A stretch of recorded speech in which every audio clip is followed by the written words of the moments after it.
ایمان والے، ان الذین آمنوا، بے شک وہ لوگ جو ایمان لے آئے، وعملوا الصالحات، اور اعمال صالحہ کیے، نیک عمل کیے، کانت لہم جنات الفردوس، ان کا ٹھکانہ جنت الفردوس پہ ہوگا۔ رسول اللہ صلی اللہ علیہ وسلم نے فرمایا جب تم ہاتھ اٹھا کر اللہ سے جنت مانگو تو جنت الفردوس مانگو۔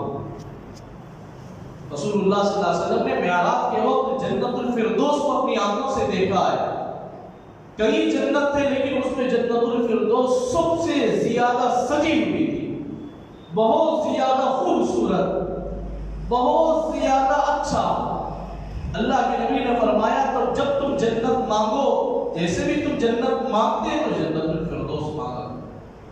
اللہ نے قرآن پاک میں فرمایا وَعَمِلُوا الصَّالِحَاتِ، ایمان لانے کے بعد تم نیک عمل کیے، نماز کے وقت نماز پڑھ لیے، روزہ کا موقع آ جائے تو روزہ رکھ لیے، اللہ نے جب آپ کو سعادت دی تو حج کر لیے، اور زکوٰۃ کا آپ پر واجب ہو تو زکوٰۃ ادا کر لیے، رسول اللہ صلی اللہ علیہ وسلم کی اطاعت کی، آپ کے اشارے پر چلے، دین کے ہر کام میں آپ نے قدم ثابت رکھا، اپنے قدم کو آگے رکھا، تو اللہ نے فرمایا وَعَمِلُوا الصَّالِحَاتِ، یہی وہ لوگ ہیں جنہوں نے اعمال صالحہ کیے، اچھے عمل کیے،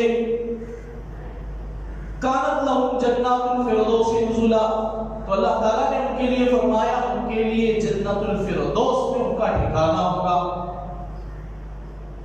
اور اس کے بعد بھی اللہ نے فرمایا کہ وہ اس میں ہمیشہ کے لیے رہیں گے۔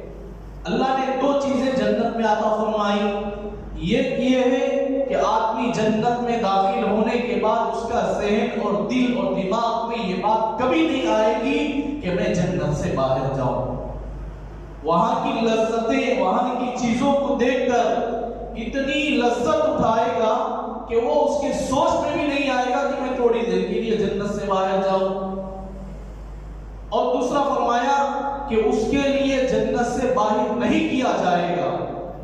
یہ دو نعمتیں، یہ سوچ ہوگی جنت سے باہر نہیں جاؤں گا، اور یہ سوچ اور یہ بات اللہ خود اسے جنت سے باہر نہیں نکالیں گے۔ تو کانت لہم جنات الفردوس نزلا خالدین فیہا ابدا، اور جنت میں ہمیشہ ہمیشہ کے لیے رہیں گے۔